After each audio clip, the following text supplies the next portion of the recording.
I'm speeding. Speeding. Speeding. 5, 4, 3, 2, 1.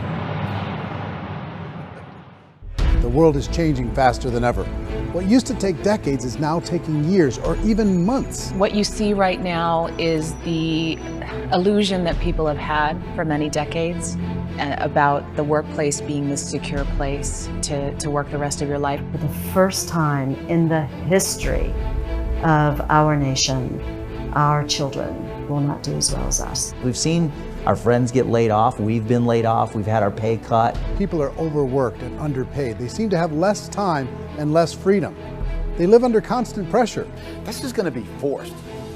And so even if your employer loves you, they may have to cut you. There's something wrong that on Monday morning, the heart attack rate increases by 35%. Technology is accelerating, job security is declining. It just doesn't seem like the old models of making a living are as reliable as they used to be.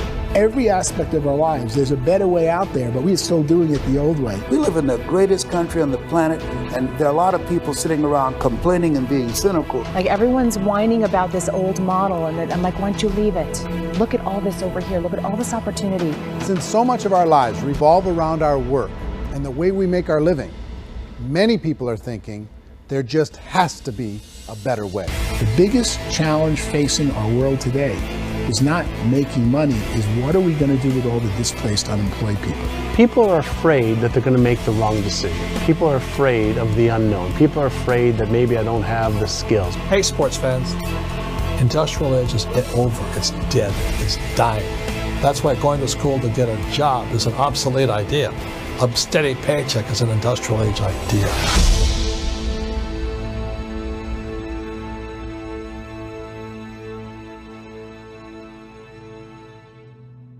It's the search for answers that has brought us here together today. My name is Eric Worre, and for almost 30 years I've been an entrepreneur, struggling at times, but ultimately succeeding. As a best-selling author, speaker, and business owner, I've spent my entire career helping millions of people around the world to become entrepreneurs. And I believe strongly that there is, in fact, a better way when it comes to how we make a living. The career landscape has changed dramatically, and many are still working in a model that is completely out of date. What worked for previous generations isn't working as well for people today. In this film, we're going to explore 3 important questions. First, what's really going on in our working world today? Second, in this new economy, is it better to become an entrepreneur, or is it safer to work for someone else? And third, if a person decides to become an entrepreneur and start their own business, how can they do it without taking on massive risk? To help in this journey, I've brought together some of the greatest experts and thought leaders in the field of entrepreneurship to share the real facts with you. My intention is to give you new information that will allow you to make choices that are not limited by an old, outdated model. Let's start by understanding what's going on in our working world today.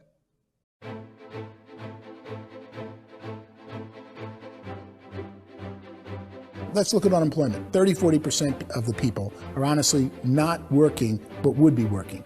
What our government does is if you haven't found a job in 6 months, we don't call you unemployed. We pretend you dropped out of the labor force. I've often said that unemployment, particularly structural unemployment, that's unemployment due to technological changes, is the first sign of economic growth. Think of it, 10 people live on an island. They go out every day and fish. One day, new technology shows up. A missionary brings them a net.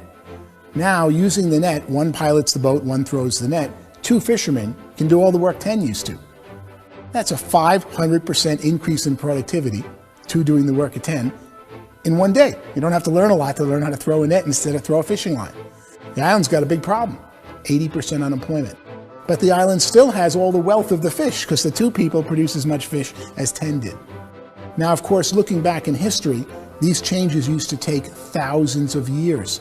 And during that time, we went into farming and transportation. Some of us became doctors and some teachers and lawyers, and we developed all these new professions and new manufacturing jobs. Today, these changes are occurring literally in one day when a new technological advance occurs, and we don't have the social structures to deal with it or to retrain the unemployed people. So one of the things that I think is interesting as I travel across the country and really travel around the world is the way that we work and the way we get paid for work is changing pretty dramatically. On a global basis, everything is being turned upside down because of the rapidly advancing technologies.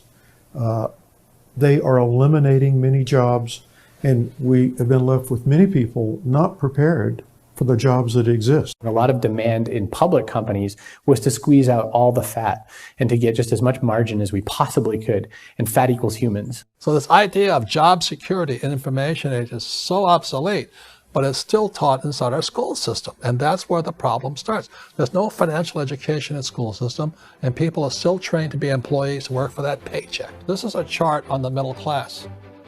What's happening in the middle class, those that went to school, their incomes have been coming down for years. And parents still say to the kids, go to school, get a job. Now what happens to all those middle class people who are dropping off the ends of the chart? Well, they become what's called working poor. And this is what happens to working poor. But they say poverty is ending. Well, poverty may be ending, but working poverty is going up. And this is food stamp usage. So food stamp usage in America is going through the roof right now, because people cannot earn what they call a living wage. Most people have experienced financial pressures that I think are probably greater than they have been in the past. If you're not working for yourself, then it's going to be a pretty hard road for a lot of people. Today, if you're going to control your future, the 40-40 plan is gone, where you can graduate from college and get a job and work for 40 hours a week for 40 years. That day is gone. So some of these charts actually tell you what's going on. And this is a really interesting one. You know, people are going back to school because if I go back to school, I'll get a nice job. But this is what's happening to, it's called Sallie Mae, which is the student loan guys. Student loan is going through the roof. It's now over $1 trillion, and student loan debt is worse than credit card debt. So when people stopped using credit card, the government got people into student loan debt. And the problem with student loan debt is you can never be forgiven. See, with credit card debt, you can declare bankruptcy and then all's forgiven. But student loan debt, you can declare bankruptcy, you still owe it. It's the worst of all debt. But this is the next picture. Look at this chart here. This is what's happening to wages of college graduates. It's going down. So you go to college, you rack up all this debt, but you earn less money. Now, that's not that intelligent. Average person who's been working a lifetime in America today is ending their lifetime at 65 with about $41,000 in assets. They earned just enough to survive. I think in the United States we have something like 17 trillion in debt. That's just the federal government debt. We got another 2 in municipal and in other, let's call it almost 20 trillion government. We've got 40 trillion in private debt. That comes up to close to 60 trillion. When you then add something we never had before, what you were talking about, when we look at the unfunded portion of Social Security and primarily Medicare, Medicaid, that at the most conservative estimates from outside firms, Kleiner Perkins, 67 trillion and growing. That's more than all our other debt. There's less conservative estimates that say it's 84 trillion or higher. I added up conservatively $127 trillion in total debt. Debt is a financial drug. When you take it to excess, it's like taking a drug. Yeah, it makes you feel better, it enhances your performance, but at a huge cost, eventually it kills you. And so that's what happens. We keep doing more and more debt, and you get less and less results, just like a drug, until the debt gets so high that it crushes the whole system. That's where we're at, 8.2 times GDP. You know who I feel sorry for? I feel sorry for the person who dreads going to work, who is sick to their stomach on Monday morning, who hates their alarm clock, who gets a little glimmer of hope on a Wednesday because it's hump day and says, thank God it's Friday. And they live for those 2 days a week where they get to be themselves and they don't have to be around people they don't like, and they don't have to play the political game in the office, and they don't have to live this half life. The person that works 50 weeks a year just to be able to have the 2 weeks for vacation. And you know what happens to most of them nowadays? They don't have a vacation. They have a staycation.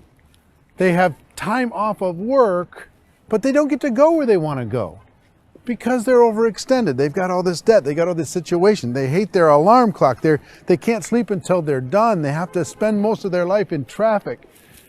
I feel sorry for that group of people because there's a better way. They just don't know it. I see this really interesting attempt at rugged individuality in a 6x8 rectangle. And I feel like you're all the same, except for the little push pins of the pictures. There's different pictures. Yours is named Jenny and his is named Sujara, but it's the same people. And this is how they are, and they're just like the zombies, and there's no joy in there, there's no fun. There's always like the wacky woman who decorates her cubicle, and that's the most she can do there. You got to give her credits, right? The wacky cubicle woman. The basis for their life is worry. I'm worried, you know, maybe I'll get fired. I'm worried maybe my company will go out of business. I'm worried I can't keep spinning the plates on paying the bills. I'm worried about how do I send my kids to college. I'm worried, what if the transmission of my car breaks? That's, you know, 2 or 3, I can't fix it.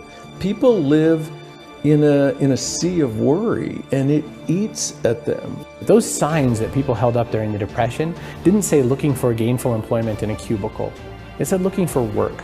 Work is what we're looking for. Job is just a unit of measurement. Work is what we're going after. It's time to look in the mirror and say, it's not the economy, it's my economy. It's my little world of where I am. I need to improve. I'm not going to wait for the economy to come back because frankly, the economy is doing great in this country. So I'm here on Wall Street, the financial center of the universe, the financial capital of the world. This is where most people's money goes to at least be held for a time, right?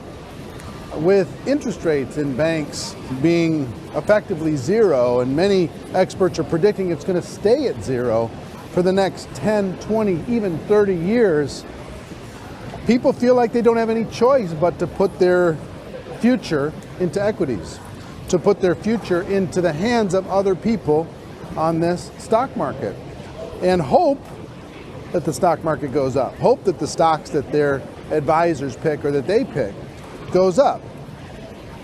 That's one way to go, I guess. It's my personal belief that if you put your future into the hands of yourself, in other words, you have earning power by yourself, I think you're a better investment than these guys. I think you controlling your future is a better option than handing over your retirement to these guys. The average household income in the United States is approximately $50,000 a year, what they call the middle class. To reach the top 25% of income earners, you'd need to earn at least $90,000 a year. To reach the top 10% would be a household income of $140,000, the top 5%, $190,000, and to be in the top 1%, you'd need a combined household income of at least $380,000 a year. So here's the question. What do you think would give you the best chance to move up and get to the top 10%, the top 5%, the top 1% or beyond? In my opinion, and in the opinion of many, many experts, the answer is to become an entrepreneur, to become your own boss. I think you have to be a business owner. I can't, the only time I ever say to someone it'd be great to be an employee is when they've already told me they've surrendered. I only tell people who are wounded spiritually that they should be an employee. And it's that feeling that you get when you pick up the backpack off the little Cub Scout and say, don't worry, little guy, we'll get you back to the camp. You know, it is in no way a kindness when I tell someone they'd be a great employee. The other status symbol really increasingly is lifestyle. And people can own their own business, maybe even work out of their house. That, I tell you, people admire that, like, gosh, I wish I could do that. The spirit of the entrepreneur is to be a risk taker and to be resourceful and unstoppable and to have a vision of yourself beyond where you are and not willing to settle for life as it is. You think about the great entrepreneurs, they're visionary, they have heart, they're willing to do today what others won't so they can do tomorrow what others can't. Personally, I don't think of the new economy, the old economy. I create my own economy. The entrepreneur's in control. I decide what the economy is going to be like. In the world of entrepreneurship, there are no limits. you can make as much as you want, depending on how much you want to work and how smart you are and how great a team you put together. There's no more lifetime rewarding business than being an entrepreneur. Why in America, where anyone could be anything, would people want to give up their freedom and become effectively a modern-day slave, told shut up and be here every morning at 7:30, leave at 5:30, and do what I tell you? If people decide to become an entrepreneur and work for themselves, they have some traditional options, but they're riskier than you might think. Any kind of a retail business, retail build-outs, is extremely expensive. Even just these small little yogurt stores where they're putting little yogurt machines and you get all the different flavors, you're spending $200,000, $300,000, $400,000 to open a yogurt shop. I would love to buy a Dunkin' Donuts, but it's a $500,000 or so to start. I don't quite have that just in case money. Risking lose it all, and most guys do 2 or 3 times, and even big guys like Branson, because I'm such a fan of his, half his companies don't work. If you make $1 million, your problems are going to go. If you make $1 billion, your problems are really going to go. Just the opposite. You and I know when you're making $1 million, you get $1 million responsibilities. You make $1 billion, you got 1,000 times $1 million responsibilities. And most people say, I'd love to be my own boss. 70% of Americans would love to be their own boss, according to recent polls. But they don't know how to get there. Because what are you going to do? One, you could buy an existing business. If somebody's selling an existing business, you have to ask why. Usually because it's probably hard. It's probably not making as much money as they hope. 2, they could buy a franchise. A little less risk, proven system, but it's expensive to be able to do that. 3, they could start something from scratch. And that's where a lot of people feel like, I don't have the chops to do it. I don't have the money. I don't have the product idea. I don't have the expertise. I don't have whatever it's going to take to be able to get there, and I can't risk my family to do it. So 4th, they could become an investor.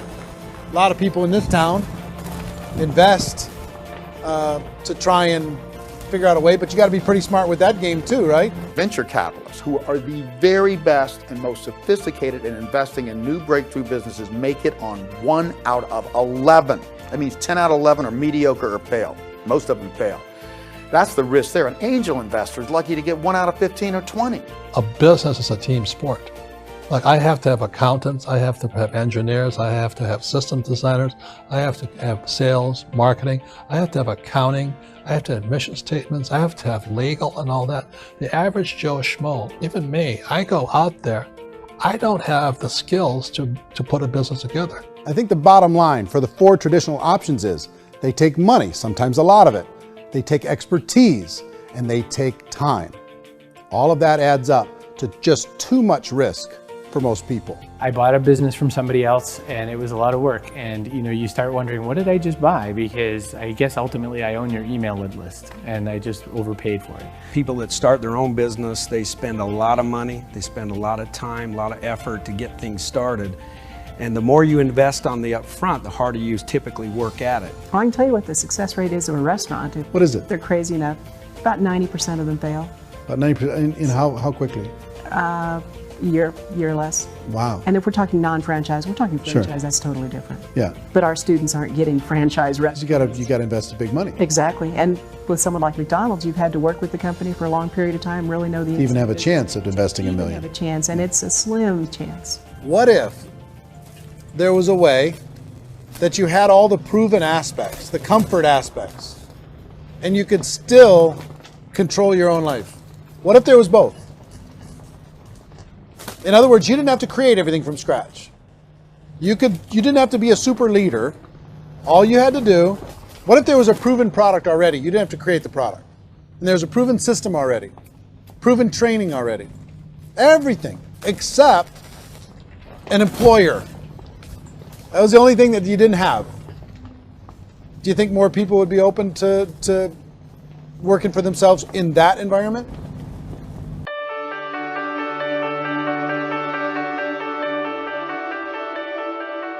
In our search for a better way to make a living, we've come to the conclusion that becoming an entrepreneur is actually safer than being an employee. And through our look at the entrepreneurial options, one particular path kept coming up from expert after expert. And I think most people will find it surprising because it's certainly a non-traditional business model. That model is for people to start their own business and become an entrepreneur through the creation of a network marketing business. Some people call it direct selling because the product is being sold directly from the manufacturer to the end consumer, cutting out the middlemen. Other people call it multi-level marketing, or MLM, because there are multiple levels of commissions paid. The most common term today is network marketing, because network marketing best describes using a large group of independent distributors, independent entrepreneurs, to move a product or service more efficiently. So my friend here, Donald Trump, and I, we always write about the network marketing industry. And the reason we support the network marketing industry is because it really is a business school for entrepreneurs. Because most people come out of school looking for a paycheck. Oh, that's terrible. I went to network marketing like that. I think if it didn't exist, we should invent it. It is that good. I think direct selling is a great way to do business today. It's very easy to get into that industry, and you can be self-employed, be in effect an entrepreneur. When we see multi-billionaires adding network marketing companies to their portfolio of companies, that would be a clue. When we see people who are very famous authors and very famous business people endorsing the industry, that would be a clue. These network marketing companies aren't $50 million companies, they're billions and billions of dollars. They lead the stock market, they're major companies. When we're going to get it? You know, and you're going to school to work for a paycheck, but if you want to be rich, be an entrepreneur, and network marketing gives you the spirit to be an entrepreneur. A traditional company will spend up to 50% of their total revenue on marketing. Network marketing companies use a different approach. Instead of having all that extensive marketing expense, they utilize a network of independent distributors to do the marketing for them. Now, why do they do this? First, because word-of-mouth advertising is so much more effective today than traditional media advertising. Second, some products need to be explained or demonstrated, and an independent salesperson can do that more effectively than an ad campaign. Third, it's completely efficient. The company only pays for the marketing of their product if a sale happens and not before. Imagine if Amazon allowed you to become an independent distributor and paid out 40% of its revenue to that distributor group. All you had to do as a distributor was recommend a product, and if a person bought it on Amazon, Amazon would take care of all the logistics, and you'd get paid for bringing the customer. Now imagine you got paid for every purchase that customer made for the rest of their lives. Well, Amazon doesn't offer this option, but network marketing companies do. 85% of all buying decisions in our society are made as a result of word of mouth or reputation. We're recommending things to each other all the time. You know, who's your dentist? Who's your doctor? Who's your lawyer? What detergent, are you using? What legal system are you using? What product are you using? We're talking to each other about the things that we love anyway. When you go into a big box retailer, you're lucky if the clerk looks you in the eye, much less gives you any detailed or accurate information about what you're purchasing. So of course, this personal information, this education coming from a friend, a neighbor, a relative, or even a stranger, but one who has experience with the product is extraordinarily valuable. As a matter of fact, network marketing can educate consumers probably better than any other form of marketing. It certainly can do better than advertising, because advertising usually has a certain hype to it and you can only get limited information. So, network marketing trumps advertising. If you were a typical sales company and you wanted to sell $1 million a month worth of product, you might go find 100 superstar salespeople. The quota would be $10,000 a month. So network marketing as a distribution system just flips the numbers. So we use 10,000 happy, raving fans of a particular product, and we don't concern ourselves so much with how much product each one of them individually sells. If they sell just $100 or $200 a month, and there's 10,000 of them, you're selling $1 million to $2 million a month worth of product. And that's the best way I can explain how network marketing works. This is the marketing arm of the company. There's not money being wasted on bricks and mortar. There's not money being wasted on inventory that's sitting stagnant somewhere. There's not of employees standing around that don't have customers. These are people that are going to connect with customers. These companies allow people to become independent distributors for extremely low cost and with no minimum time or sales quota. Essentially, they own their own business and can provide as much or as little sales as they choose.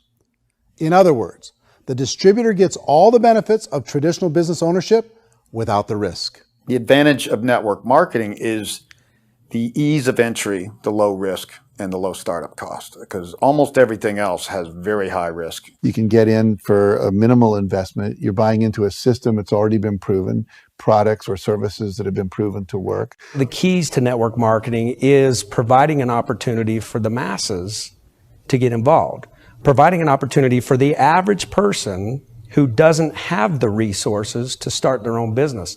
All of this so far is fairly straightforward, but network marketing offers another benefit, and it's this benefit that makes it so interesting for entrepreneurs. Network marketing allows a distributor to build their own network of other distributors and then compensates them on the sales created by that entire group. Direct selling is, at its base, very simple. It's the sale of a product or service to an individual on a face-to-face, one-on-one basis, just the way we're talking right now. But there's an important element as well, and that's the offering in conjunction with that sale of product, the offering of an opportunity for someone to make something of themselves. No matter what your social status is, no matter what language that you speak, I mean, look how many unbelievable people are becoming successful that speak every kind of language out there. What an awesome gift to give the world. Instead of having to work your way up in a system and prove that you could be a sales manager, they just decided everybody can be a sales manager. Everybody gets to build a sales team from day one. And so what that brought into the system of growth as a direct selling company is the concept of compounding or geometric progression. Because now you can actually grow a sales force very quickly because everybody is enrolling people in their own sales force. People who are like, oh, this is weird, I'm building a sales team. Or what do you think you do at a regular company? How do you think a regular company works? Network marketing is the only industry that doesn't say your past determines your future. It looks at your past and says, okay, now what can we train you to do so you can have a great future? Every other employer out there wants to exploit you for what you already know, not teach you something new. Network marketing has the potential to save the United States and the world, because it's going to teach people not to be employees, but to be entrepreneurs.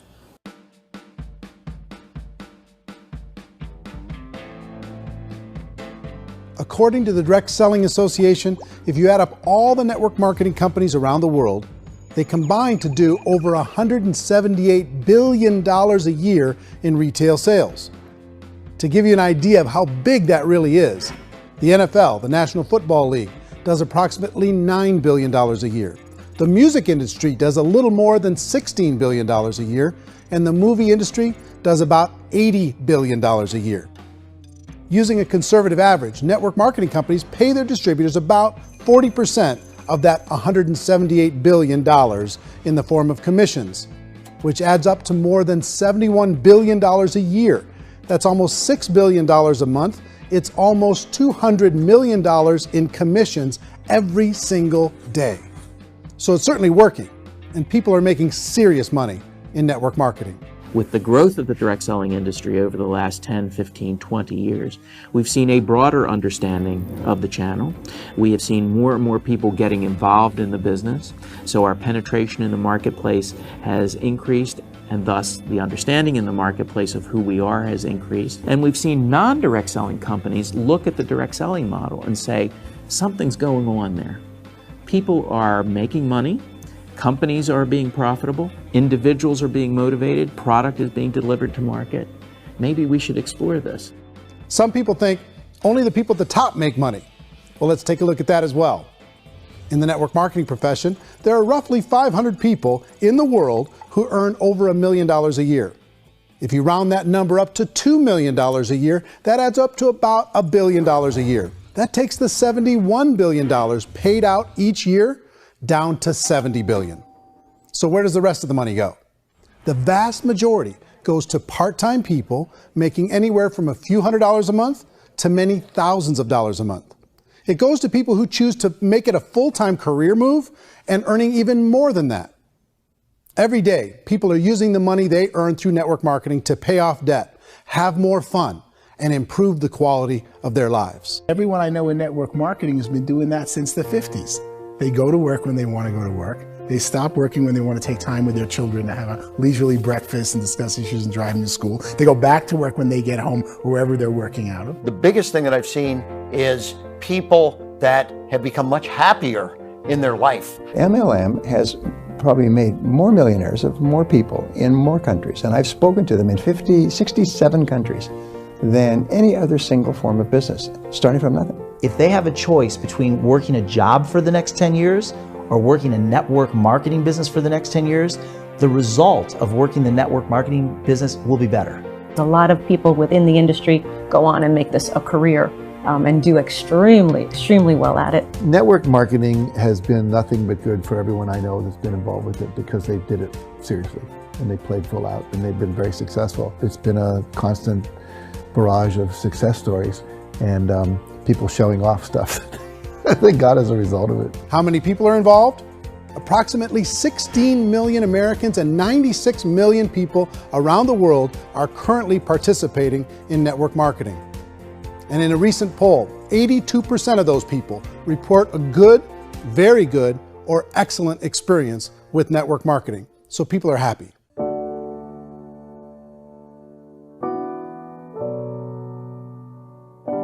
So I've taken a look at the network marketing profession and really tried to understand why so many people are confused as to the validity of this as a business. One is this pyramid shape. People get really messed up with this pyramid. Oh, it's one of those pyramid things.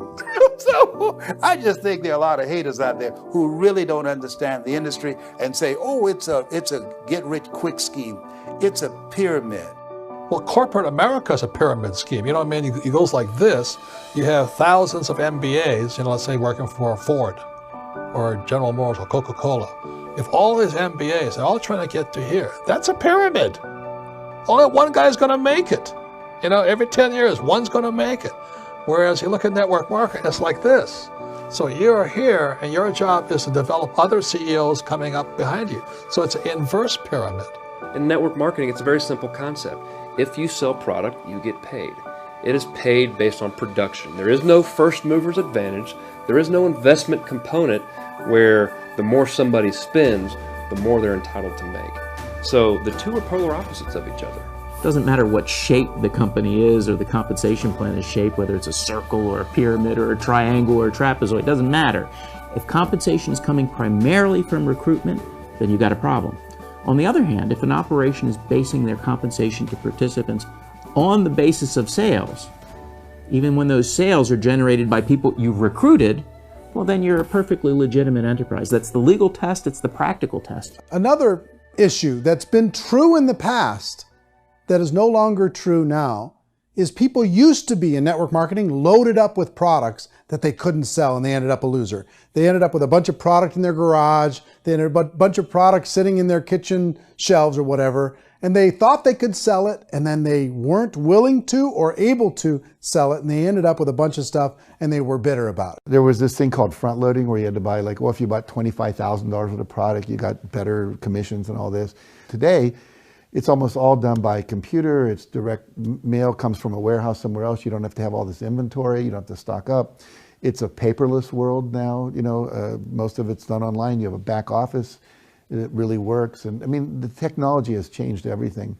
Third issue is people start talking about 99% of people in network marketing don't make any money. Well, we've talked about that over the course of this journey together. Almost $200 million a day is being paid out to network marketing distributors around the world. The naysayers, the people who say that it doesn't work, are usually the ones who just don't know how to make it work for themselves. And so they're giving you an opinion, and I tell people, don't confuse people's opinions with expertise, because opinions are free. And don't confuse sincerity with the truth, because people could be sincerely wrong. But here's the reality inside of network marketing. The vast majority of people that get involved in network marketing just become customers and they get involved to be able to purchase product at a lower price. If you take Costco as an example, if a person goes into Costco and gets a membership to Costco so they can get a lower price on the product, we don't call that person a loser because they have a bunch of product that they walked out with with a smile on their face. Yet when some people want to take a look at network marketing, they say, well, those people, they're just using the product and they aren't earning an income, so they must be a loser. They're not a loser, they're a happy customer. That's the vast majority of people that are involved in network marketing. Now, a smaller percentage of those people decide to go build a business. They earn $300 a month, $500 a month, $1,000, $2,000. That's the bulk of earnings in network marketing. And then there's the few that really decide to take it serious, really decide to build a large network, really work to make that network very, very productive. And those people make huge amounts of money and there's no cap. What I do as an outside economist, just somebody looking at this industry like any other industry I speak and say, look, what's the realities of this? 1% do incredibly well. 10% generate some additional income at pretty low risk and effort. That's not, and 90% of people roughly end up customers. One thing that I think is real when it comes to people's perceptions about network marketing is people put this, and distributors, I think, involved in network marketing have some responsibility for this. They have sometimes unrealistic claims about the product or about the income. Most people who become distributors, they want the money, they want to be successful, but they don't have the skills. They don't know what to do. And when people don't know what to do and they're in a new business, they're scared. And when they're scared, they panic and desperation kind of sets in. So they think everyone they talk to has to get in. So if I talk to you and you say, well, no, I don't have time to do that, they're like, no, I need you. You have to do this or I won't be successful. So I start clawing on you. I start that desperation. So then I start making claims about the product, which are not appropriate, probably not even true. Or I start saying, oh, let me show you how you can make all this money and you don't have to do anything, Eric.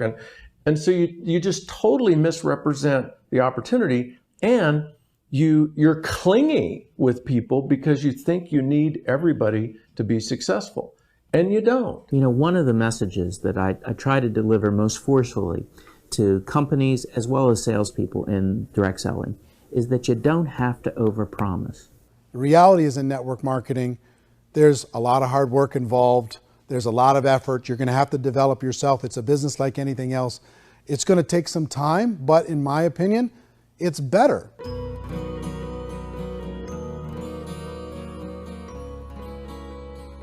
It's light years better for people starting today than it was even 5 years ago. I think it's more widely accepted now, and people understand it is a business. It is being an entrepreneur. It is being a business owner. Our belief system is based upon our evaluation of something. And frequently, if we reevaluate a situation, our belief about that situation will change. The industry has changed and it's grown up. It's totally transformed. You've got young people today that have grown up with social media, and they understand networks. They understand how people are connected through technology, and they understand how money flows through those networks. So when they see network marketing, they don't see it the way their parents saw it. And we've all learned, the larger industry that you represent, has all learned from those mistakes and flaws and errors that have happened early on. Early algorithms didn't work the right way. That's all fixed. It's like when they design a computer program, they design the program, then they run it, and then they go back through and they debug it. The MLM industry has been debugged. This is the day of being virtual, being able to run a business from your mobile phone. I mean, it's incredible. Companies are getting smarter. They're implementing more consumer protections. They're implementing more compliance training. They're doing more with respect to product research. If you do get involved and you make purchases of inventory, even on a voluntary basis, if you decide that this business is not for you, you can leave and have that inventory repurchased by the company. There's no other business that offers that kind of protection on a voluntary, self-regulatory basis.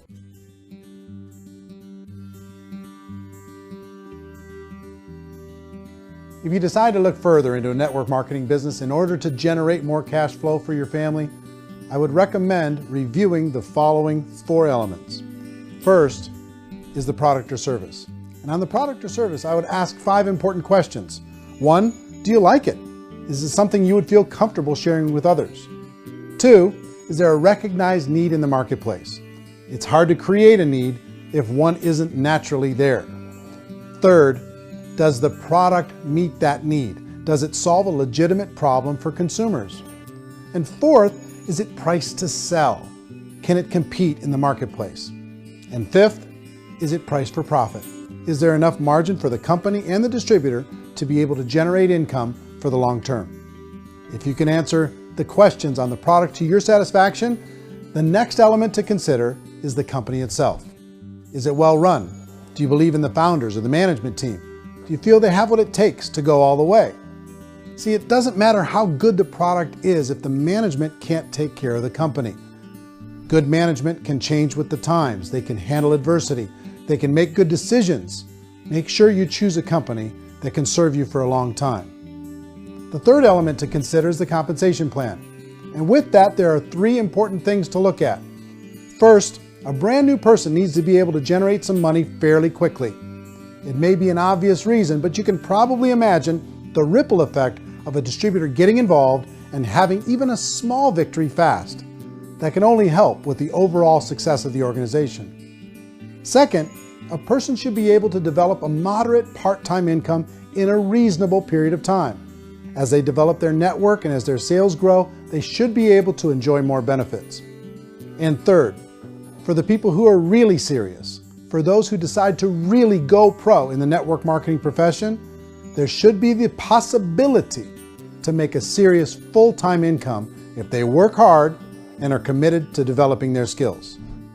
If you're comfortable with the product, the company, and the compensation plan, the last thing you should look at is the support that will be made available to you. Does the company have a website? Does it have a solid online reporting tool? Do they have comprehensive training available? Do they host events to help you build your business? If you decide to do this, what kind of a support system can you plug into? Choosing a network marketing company is a personal decision. But evaluating the 4 elements of product, company, compensation plan, and support is a great place to start. Is the company promising that you're going to get rich quick or that you can make a lot of money without a lot of effort? That's a red flag. Is there a product that you really believe in that you think can be sold? Or are you being told by salespeople or the person who's trying to recruit you or by the company itself that don't worry about the product, all you have to do is recruit other people into the business? Red flag, warning sign. If you're hearing that, take a second or even a third look. Get to know the customers, the products, the business, have some success, and see where the opportunities might take you to move up in the organization. You want to find out how concerned are they about my education, my training, and my development? Is there a space for me to grow? Most important question. Learn everything that you can about the product. Make sure it's something that you believe in, and learn everything you can about the industry and work that system. You have to be very passionate about whatever that company is doing. I would get involved. You can always test drive anything, you know, the product, the service, the community, and then lean into it a bit. If it feels good, then lean into it a lot. Behind me is the Lincoln Memorial. And this is a place where Martin Luther King Jr. had his famous "I Have a Dream" speech. And at that speech, he talked about his dream for equality for everyone around the world, and that's a noble dream. But I think more people need to remember what it was like when they were kids and the dream was still alive in them, before it got beaten out of them by reality, by this paycheck, by these responsibilities, and by having to live for this job to pay the bills. I think people need to remember that, go back to that. Once they know that there's a better way, I think their future is going to be much brighter. They can live a better life.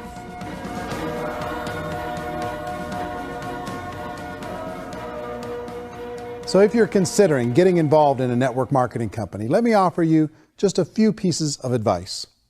First, network marketing isn't perfect. It's emotional, it's challenging. Like any entrepreneurial venture, it can have its up days and its down days.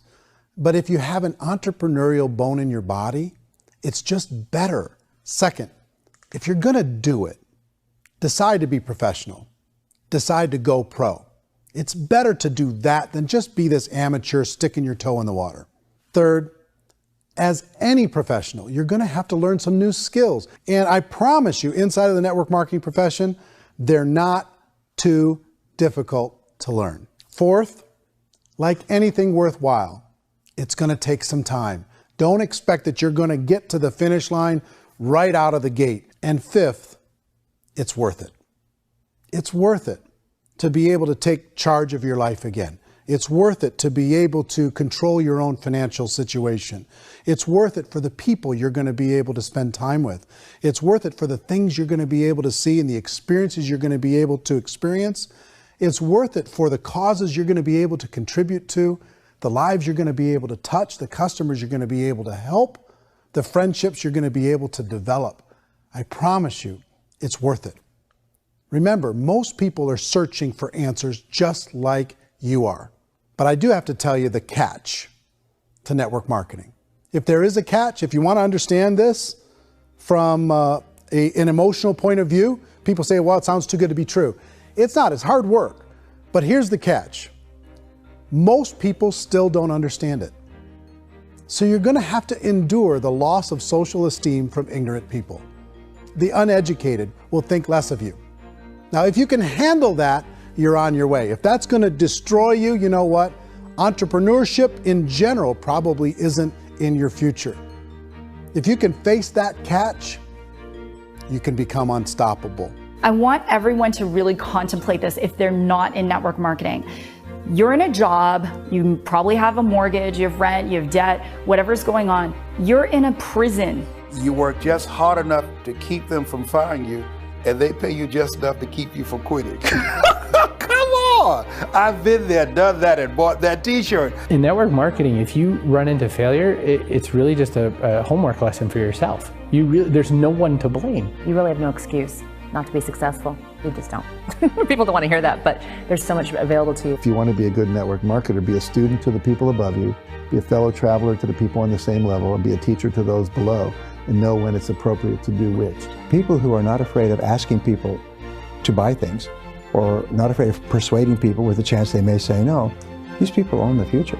Nothing happens until something moves. So you got to go move, you got to go do something, or nothing's going to change in your life. In the beginning, you're going to do a lot of things that you don't get paid for. But as you go down the road, you get paid for a lot of things that you don't do. And your job is rehabilitate the spirit, the entrepreneur spirit in all of us. You get it back. You either give it a strong yes or a strong no, but no wishy-washy, dilly-dally stuff in the middle. There's dreams and there are nightmares, but I believe that the biggest nightmare of all is when you don't pursue your dream. You're going to see some monumental growth in this profession. It's an exciting, exciting time to be involved with the network marketing profession. The next 10 years, I see just exponential growth. When that tipping point comes, it's not a matter of asking somebody, have you ever heard about network marketing? You're really asking them, which company are you building your wealth in? We are here to fix the world, to improve relationships with other people, to improve other lives. And the real reward comes as an entrepreneur in any level from teaching somebody something and watching them soar. There is no greater reward.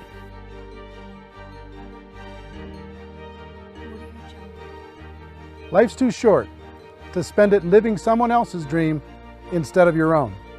It's too short to spend it living at a fraction of your potential. Can being an entrepreneur be a challenge at times? Sure.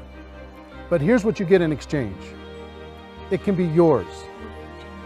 Something that you built, something that you created, something that you made happen. This balloon represents your dream. It represents entrepreneurship. My wish for all of you is that you would reach out and grab it. The choice is up to you.